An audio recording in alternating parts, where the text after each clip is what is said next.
እጅ መደንዘዝ፣ ማቃጠል፣ መስነፍ፣ መክሳት ነገር ሲያጋጥመን መንስኤውን የትኛው ነርቭ እንደተጎዳና ምን አይነት ጉዳቱ እንደሆነ የምናውቅበት ቴክኒክ ነው። ለምሳሌ አንድ ሰው በተደጋጋሚ ልብስ ማጠብ ታይፕራይተር ላይ የሚመጣው የነርቭ ጉዳት አይነት ለመለየት የምንጠቀመው ቴክኒክ ነው። እንደዚህ ትንሽ የኤሌክትሪክ መነቃቂያ ከውጭ እንሰጣለን።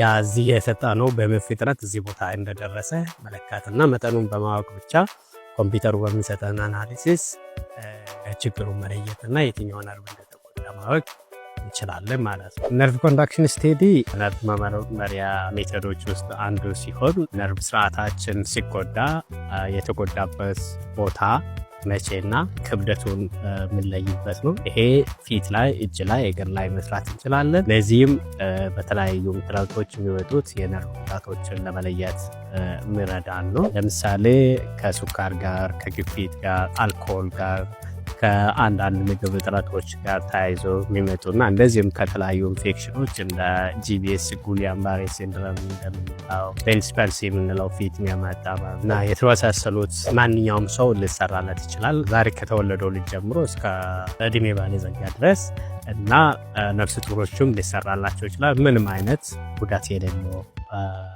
መመርመሪያ ቴክኒክ ነው።